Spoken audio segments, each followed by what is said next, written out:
आप प्रवेश कर रहे हैं सीएनबीसी आवाज और इबिक्स कैश के शानदार स्टूडियो में। हाय, गुड मॉर्निंग, नमस्कार। सीएनबीसी आवाज इबिक्स कैश स्टूडियो में आप सबका स्वागत है। मॉर्निंग कॉल का वक्त है और शुरुआत करते हैं मॉर्निंग कॉल की इस वक्त की हेडलाइंस के साथ।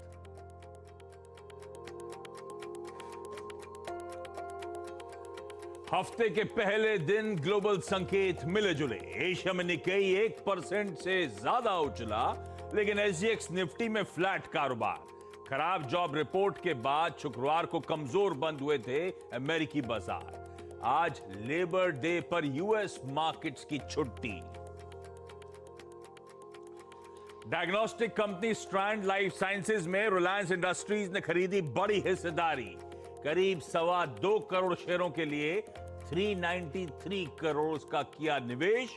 मार्च 2023 तक 80.3% हिस्से के लिए कुल 553 करोड़ का इन्वेस्टमेंट करेगी रिलायंस। एमएनएम फाइनेंशियल के लोन ग्रोथ में तेज उछाल। सालाना आधार पर अगस्त में कंपनी ने 57% अधिक लोन बांटे। कलेक्शन भी 95% से बढ़कर 97% हुआ। पश्चिम बंगाल सरकार से NH-19 के लिए अशोक का बिल्डकॉन को मिला 1570 करोड़ का ऑर्डर। इंजीनियर्स इंडिया को भी चेन्नई पेट्रो से मिला 1040 करोड़ का प्रोजेक्ट। दोनों शेयरों में आज बढ़ सकता है एक्शन। और भारत फोर्ज ने अपने इलेक्ट्रिक व्हीकल कारोबार को की करी रीस्ट्रक्चरिंग। सारे ईवी इन्वेस्टमेंट को अपनी सब्सिडरी कल्याणी पावर ट्रेन में डाला। साथ ही टॉर्क मोटर्स में कंपनी का हिस्सा KPL में ट्रांसफर किया। चलिए, सोमवार की सुबह नए हफ्ते की शुरुआत, और यह हफ्ता खास है। खास इसीलिए है क्योंकि हफ्ते में सिर्फ 4 ट्रेडिंग सेशंस हैं। फ्राइडे को, शुक्रवार को एक मार्केट हॉलिडे होगी। हम लोग गणेश चतुर्थी सेलिब्रेट कर रहे होंगे, तो सिर्फ 4 ट्रेडिंग सेशंस, और थर्सडे को यह हफ्ता कल्मिनेट होता हुआ नजर आएगा। हम लोग अगला एक्सटेंडेड वीकेंड बनाने जा रहे हैं, और यूएस वाले दरअसल एक्सटेंडेड वीकेंड बना रहे हैं। आज यूएस में लेबर डे के चलते मार्केट हॉलिडे है, तो वहां पे दरअसल ट्रेडिंग सेशन जो है अब रिज्यूम कल करता हुआ आपको नजर आएगा। इस बीच पिछला हफ्ता बेहद इंटरेस्टिंग रहा भारतीय बाजारों के लिए, तो क्विकली एक बार सम अप कर देता हूं लास्ट वीक का हमारा परफॉर्मेंस। एक ग्रिड आएगा आपकी स्क्रीन पर। बढ़िया मोमेंटम बीते हफ्ते निफ्टी में, निफ्टी बैंक में, ब्रॉडर मार्केट्स में देखने को मिला।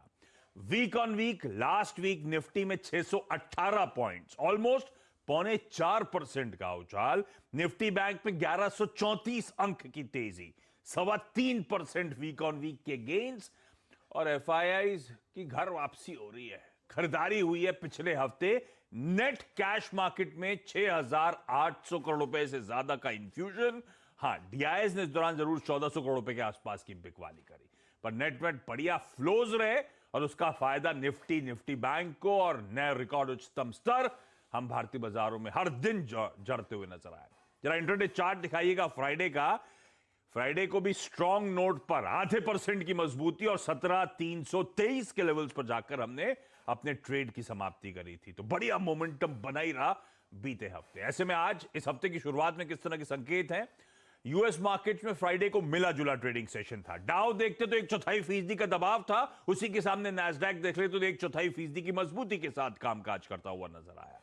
तो मिला जुला सेशन। डाउ में वीकनेस के पीछे रीजन बताए जा रहे थे भाई, को जो जॉब्स रिपोर्ट आनी थी वो थोड़ी सी बिलो एक्सपेक्टेशन आई, थोड़ा सा मूड बिगड़ा, लेकिन फिर भी आईटी स्टॉक्स में मजबूती, मोमेंटम जो था वहां पे कंटिन्यू हुआ। तो एक काम करते हैं, तब और अब वो ज्यादा बेहतर पिक्चर क्लियर करता हुआ आपको नजर आएगा। हम लोग डाइजेस्ट करके गए थे 38 पॉइंट की तेजी, पर डाउ में आई 75 अंकों की कमजोरी, और आज सुबह डाउ फ्यूचर्स फिर 50-60 पॉइंट नीचे। ये कल के ट्रेडिंग सेशन में जब ट्रेड रिज्यूम होगा उसके लिए 50-60 पॉइंट नीचे शामकाज की शुरुआत करने के इंडिकेशंस दिखाते हुए। डाउ देखते तो ऐसी तस्वीर थी। नैस्डैक देखा होता तो नैस्डैक फ्यूचर्स फ्लैट है, और नैस्डैक में एक्चुअल सेशन में 32 पॉइंट का उछाल था। जो डाइजेस्ट किया था उससे अच्छी मजबूती थी। तो मिक्स सेशन रहा वहां पे हमारे लिहाज से। इस बीच कच्चा तेल इस वीकेंड में खासी नरमी, 73.4 $73.5 का क्रूड, इस समय $72 के नीचे, $1.5 की पर बैरल कमजोरी वहां पे देखने को मिली है। ये इंटरेस्टिंग है। और इस बीच सोने में थोड़ा सा उछाल। बाकी के वेरिएबल स्क्रीन पर नोट डाउन कर लीजिएगा। क्विकली पूरा एशियाई पैक दिखाइए और हमारा एसजीएक्स निफ्टी दिखाइए। एसजीएक्स निफ्टी दिखा रहा है कि इस हफ्ते की शुरुआत, इस ट्रंकेटेड वीक की शुरुआत एक फ्लैट नोट पे होगी, पर फिर भी इसमें में एक हरा टिक जरूर नजर आएगा। फ्लैट, ऑलमोस्ट फ्लैट, 9-10 पॉइंट का उछाल। ऐसे में नीरज जी से जानेंगे ग्लोबली मूड माहौल है कैसा, वीरू बताएंगे कैसे स्ट्रेटेजाइज करना है आज के सेशन में, और हर्षिता बताएंगी तमाम इंपॉर्टेंट स्टॉक्स इन न्यूज। मैं इस बीच चूचू करने वाली चेयर को ठीक करता हूँ, है ना। आपको परेशानी हो रही थी हेडलाइन के बहुत टाइम पे? इरिटेटिंग। मुझे ऐसा मत बोलो, लोग फिर बोलेंगे हाँ इरिटेटिंग है, पर ये जब से मैं बैठा हूँ सांस लेने में भी अब चूचू चूचू कर रही है। कैसा मूड है ग्लोबली? चलो आप ठीक करो चूचू को। ग्लोबल मार्केट में फ्राइडे को अमेरिकी बाजार थोड़ा सा नरम बंद हुए, हालांकि नैस्डैक में तब भी तेजी थी। तो जो जॉब डेटा आया है उसमें अनएक्सपेक्टेडली बहुत कम आया है। जो अनुमान था कि आना चाहिए उससे बहुत नीचे आके देखा है। 2,35,000 का नंबर आया है, जो कि अनुमान था कि ये 7.25 लाख के आसपास आना चाहिए। तो ये एक निराशा थी। लोगों को लग रहा है कि शायद जिस तरह से पहले इकॉनमी बहुत तेज़ी से ग्रो कर रही थी, नए नए जॉब्स, नई नौकरियां क्रिएट हो रही थी, अब शायद उसमें नरमी आती हुई दिख रही, क्योंकि ये सेकेंड टाइम है कि लगातार ऐसे अनएक्सपेक्टेडली मिस हुआ है। तो एक ये बात थी जिसकी वजह से मार्केट थोड़ा सा वहाँ पे फ्लैट बंद हुआ। और उसका एक बड़ा कारण था कि उनके लिए एक बहुत लंबा वीकेंड है। आज भी वहाँ पे छुट्टी अमेरिकी बाज़ारों में लेबर डे की वजह से। तो एक कारण ये भी था कि लोगों ने सोचा कि 3 दिन की छुट्टी, चलो थोड़ी पोजीशन हल्की करके जाएं। तो रीजंस हम जरूर बताते हैं आपको, लेकिन मार्केट इसकी वजह से कोई बहुत ख़राब गड़बड़ा गया ऐसा कुछ भी नहीं लग रहा मुझे। केवल ये था कि लॉन्ग वीकेंड से पहले ऐसे नंबर्स आए तो लोगों ने थोड़ा कम कर लिया। इस हफ्ते इम्पॉर्टेंट रहेगा कि जो यूरोपियन सेंट्रल बैंक है उसकी बैठक है, तो उसमें भी वही एसेट परचेज कम करेंगे कि नहीं करेंगे, बॉन्ड बाइंग कम करेंगे कि नहीं करेंगे, इस पे फैसला हो। इसके साथ ही ऑस्ट्रेलिया, कनाडा, मलेशिया, रसिया, तमाम सारे सेंट्रल बैंकर्स की मीटिंग है। तो दुनिया भर में एक ट्रेंड आपको निकलता हुआ दिखेगा कि लोगों की राय क्या है, बहुत ज़्यादा लिक्विडिटी को लेकर के और इन्फ्लेशन को लेकर के। तो ये एक महत्वपूर्ण घटना है जो इस हफ्ते होने वाली है, तो उस पर ध्यान रखना चाहिए। अदरवाइज कोई बहुत बड़ी चिंता की बात नहीं है। कच्चा तेल $1-2 के रेंज में मूव करता रहता है। Basically central bank actions is central action packed है, यस। ठीक है, तो ऐसी कोई घबराने वाली बात नहीं, और वो दिख भी रहा है एक flattish opening indication SGX Nifty से। पर अमेरिका के बाजार जब बंद रहते हैं ना, तो दुनिया के पास मौके होते हैं। व्हेन द कैट, अंग्रेजी में कहावत है, when the cat is away mice play. देखते हैं कैसा परफॉर्मेंस आज का ट्रेडिंग सेशन में। पर इस बीच कैश इन्फ्यूजन बढ़िया हो रहा है। फ्राइडे के अगर आंकड़े और डॉक्टर साहब तो दिखाइएगा, एफआईएस की कैश मार्केट में 700-800 करोड़ रुपए की बाइंग, डीआईएस की 600-700 करोड़ रुपए का इन्फ्यूजन, दोनों की तरफ से अच्छा पैसा झोंका गया फ्राइडे को। ये कैश मार्केट की कहानी। लेकिन वायदा में किस तरह की बिल्डअप हुआ, किस तरह की पोजीशनिंग है, डेटा क्या इंडिकेट कर रहा है, आज हफ्ते की शुरुआत में कैसे हम अप्रोच करें जब एसजीएक्स निफ्टी एकदम एक फ्लैट ओपनिंग की इंडिकेशन दे रहा है, वीरू के पास चलते हैं जानने के लिए। वीरू, दिल्ली कब पहुंच गए? कल देर रात आशीष, पूरा ऑफिस इंतजार कर रहा था, अभी तक वीरू आए नहीं, पता चला वीरू दिल्ली में बैठे हुए।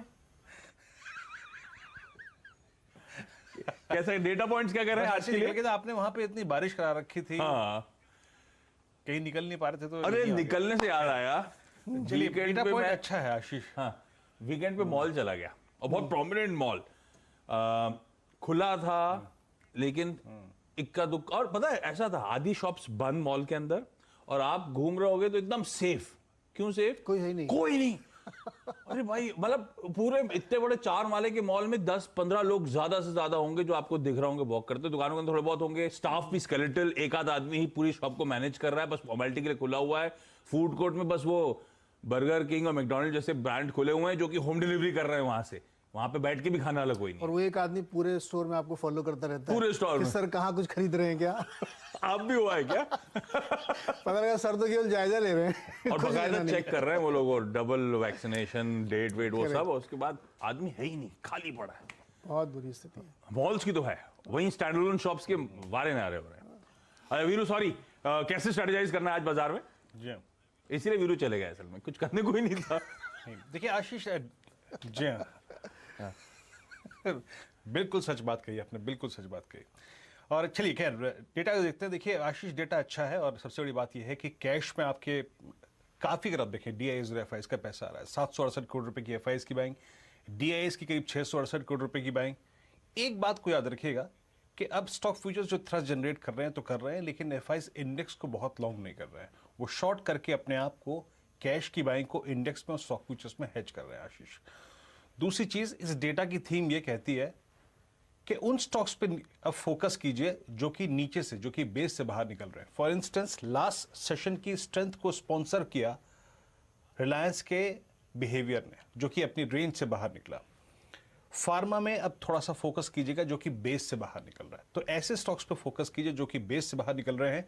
और जहां तक इंडेक्स का सवाल है, वीकली कॉन्ट्रैक्ट का डेटा ये कहता है कि आपके पास सबसे बड़ा कॉल राइटर खड़ा है, वो है 17,500 का जोन। और उससे पहले एक trouble zone for the day जो डे ट्रेडर्स के लिए है वो आशीष, वो है करीब करीब 17,400 और 17,390 का जोन।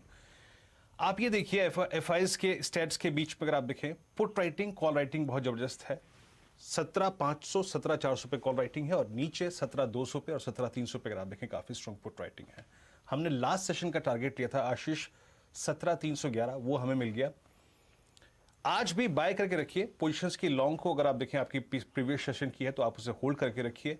आशीष फर्स्ट पेज जो है ना यहां पर, उसके ऊपर का, यानी अगर आप मान के चले तो 17,258 इसके ऊपर का, और जो डिप है वो आपको बाय करना है। ऊपर की तरफ क्या, किन लेवल्स पे आपको फोकस करना है? ऊपर की तरफ थोड़ा सा ट्रबल जोन है 17,366 जहां पे अभी हम खड़े हैं, और 17,390। डे ट्रेडर्स इस पे फोकस करें, ये निकलेगा तो आपको सेकंड रेजिस्टेंस जोन भी मिलेगा। तो ऐसे अप्रोच करिए। रिलायंस विद डिस्क्लेमर, साथ ही साथ फार्मा, निफ्टी पे लेवल्स आपकी स्क्रीन पे हैं। 258 के ऊपर के डिप को बाय करना है। और आशीष एक बताऊं, बैंक निफ्टी अटक रहा है। 17,200 का टारगेट, 37,200 का टारगेट था प्रीवियस सेशन में, वो तो मिल गया, लेकिन उसके बाद बैकफुट पे आ गया। लेकिन याद रखिएगा इस टेक्सचर पर हमें रहना अभी भी बुलिश है। कब तक बुलिश रहना है? जब तक कि हमारा फर्स्ट बेस जोन, यानी करीब करीब 36,610 और 36,500, ये जोन जब तक स्क्रीन पर है, हमको डिप्स को बाय करना है। और ये डिप्स जो है वो हमें स्पॉन्सर करेंगे और देंगे कम से कम नहीं तो 300-400 पॉइंट का मूव। कहां तक? 37,070 और 37,200। तो ट्रेडिंग जोन जो बैंक निफ्टी की है वो नीचे है 36,600 और ऊपर है 37,100 37,200। इस रेंज पे फोकस कीजिए। और फॉर द ट्रेडर्स आज के लिए 390 ऑन द हायर साइड, 17,390 17,400 एक टफ जोन है। ये निकलेगा तो आपको करीब करीब 50-60 पॉइंट का स्विंग टुवर्ड्स 17,460 470 तक का मिलेगा आशीष। तो जहां खड़े हैं वो शायद थोड़ा सा एक ट्रबल जोन है। एक बार निकला तो फर्दर अप मूव पॉसिबल, लेकिन बाय ऑन डिप्स की स्ट्रैटेजी इस समय रखेंगे हम लोग। रिलायंस हुआ, फार्मास्यूटिकल एज अ स्पेस हुआ, इन पॉकेट्स में शायद वो आउट परफॉर्मेंस कंटिन्यू कर। रिलायंस तो फ्राइडे का सेशन हाईलाइट था, दिन के हाईज, रिकॉर्ड उच्चतम स्तर, और ये हैवीवेट 4% से ज्यादा मूव कर रहा था। आज सुबह की पहली ट्रेडिंग बेट भी वही है। प्रूडेंट ब्रोकिंग सर्विसेज कह रहे हैं रिलायंस को खरीदना है, 2450 तक जाने की स्टॉक तैयारी कर रहा है। आईडीबीआई कैपिटल कह रहा है डीएलएफ खरीद के चलिए 374 के टारगेट्स। और निर्मल बंग का कहना है कि नालको, नेशनल एल्यूमिनियम, खरीदिएगा 104 के लक्ष्य यहां पे हासिल होंगे। पर एक बात ध्यान रखिए, नालको की आज बोर्ड मीट है डिविडेंड डोल आउट पर, तो उससे पहले शायद थोड़े और हरकत में आए। स्टॉप लॉसेस के साथ इस पोजीशन को अप्रोच करिएगा। रिलायंस का डिस्क्लेमर आ चुका है, चैनल का स्वामित्व और प्रबंधन रिलायंस इंडस्ट्रीज के पास है। वो स्टैंडर्ड डिस्क्लोजर हमेशा याद रखें। क्विकली हर्षदा के पास जा रहा हूं तमाम इंपॉर्टेंट स्टॉक्स की न्यूज जानने के लिए। Harshada, good morning. मॉर्निंग आशीष। तो रिलायंस इंडस्ट्रीज के साथ ही कारोबार इस खबर की शुरुआत करेंगे। स्ट्रैंड्स लाइफ साइंसेज में दरअसल कंपनी 80% खरीदने का फैसला बना चुकी है। करीब करीब 553 करोड़ तक का निवेश रिलायंस इंडस्ट्रीज करने वाली है इस एंटिटी में। पहला निवेश इनफैक्ट 393 करोड़ का होगा और फिर मार्च 23 तक करीब 160 करोड़ का और निवेश आएगा। दूसरी तरफ HCG पर भी नजरें होनी चाहिए इस सौदे में, क्योंकि HCG ने दरअसल अपना 38.5% हिस्सा बेचा है और 157 करोड़ इनके हाथ लगेंगे। साथ ही साथ HCG क्या कर रहा है, इनका ऑन्कोलॉजी हॉस्पिटल लैब्स का जो स्टैंड का था वो अक्वायर कर रहा है और इसमें करीब करीब 81 करोड़ का निवेश होता हुआ दिखाई देगा। तो ये इनफैक्ट दोनों स्टॉक्स रिलायंस और एचसीजी आज रेडार पर रहेंगे इस पर्टिकुलर डील के चलते। दूसरी तरफ डॉक्टर रेड्डीज के लिए एक डेवलपमेंट है। डॉक्टर रेड्डीज ने साइटस फार्मास्यूटिकल्स के साथ दरअसल एक करार किया है। ये एक एंटी कैंसर एजेंट के लिए करार हुआ है, इसके राइट्स बेच रहे हैं। तो एक अपफ्रंट पेमेंट करीब $40 मिलियन का डॉक्टर रेड्डीज को मिलेगा। उसके बाद 2 चरणों में इनको 40 और 41 मिलियन डॉलर तक की पेमेंट आती हुई दिखाई देगी। जैसे जैसे माइलस्टोन पेमेंट होती है वो $40 मिलियन की होगी और फिर एडिशनल इंडिकेशन अप्रूवल के लिए भी करीब करीब $70 मिलियन तक के पेमेंट होते हुए दिखाई देंगे। तो डॉक्टर रेड्डीज के लिए एक बहुत बड़ी डेवलपमेंट है दरअसल ये। दूसरी तरफ एम फाइनेंशियल सर्विसेज रेडार पर रखेंगे, जहां पर हमने देखा है कि अगस्त के डिसबर्समेंट्स के आंकड़े आए, साल दर साल करीब करीब 57% तक का इजाफा देखने को मिला है कंपनी के लिए। जो कलेक्शन एफिशिएंसी है वो जुलाई से अब 2% और बेहतर हुई है। तो जुलाई में 95% थी और अगस्त में करीब जुलाई अगस्त में ये करीब 97% के आसपास आती हुई दिखाई दी है, जो अच्छा संकेत है। जो 57% का इंक्रीज है सालाना बेसिस पर, आंकड़ा ये कह रहा है कि अगस्त में करीब 2150 करोड़ के डिसबर्समेंट्स दरअसल कंपनी ने किए हैं। तो नंबर्स बेहतर हैं। ऑर्डर फ्लोज अच्छे रहे हैं इस वीकेंड। अशोका बिल्डकॉन के हाथ करीब 1570 करोड़ का ऑर्डर हाथ लगा है पश्चिम बंगाल में। ये 6 लेनिंग प्रोजेक्ट है दरअसल, NH19 पर इनको ये काम करना है। EPC कॉन्ट्रैक्ट है। और EIL के हाथ भी दरअसल चेन्नई पेट्रो की ओर से एक ऑर्डर आता हुआ 1040 करोड़ का। तो ये कुछ कंपनियां जो आज फोकस में रहेंगी खबरों के लिहाज से। ओह, तो ढेर सारे खबरें आती हुई, सब स्टॉक्स रेडार पर रखिएगा। आज खबरों की वजह से यहाँ पे एक्शन देखने को मिलेगा। अजय, एक खबर पढ़ी आपने? नीपा वायरस का एक केस मिला है कोझिकोड में, केरला में। सेंटर ने एक टीम रश करी है। ये क्या हो रहा है? और वो कोविड, ये अगस्त के डेटा जो यूएस का गड़बड़ाया है, उसमें कई लोग मान रहे हैं कि वो जो डेल्टा वेरिएंट रिलेटेड जो दिक्कतें आई हैं उसका इम्पैक्ट अब नंबर्स पे दिखना शुरू हुआ है। मतलब उनको लगता है कि बहुत ज़्यादा रिस्ट्रिक्शंस लगाए गए, इसी वजह से जॉब डेटा खराब आया है, क्योंकि लोगों को लग रहा है घर से निकलना ठीक नहीं है या सरकार ने कहीं कहीं रोक लगाई है। तो जॉब डेटा इस वजह से खराब है। वर्ड ऑफ कॉशन, लेकिन ठीक है, ये सब चीजें हैं जिस पे हम नजर रखेंगे। अभी ऐसी कोई घबराने वाली बात नहीं। क्विकली छोटे से ब्रेक के उस पर आज की कमोडिटी और करेंसी मार्केट्स की टॉप स्ट्रैटेजीज।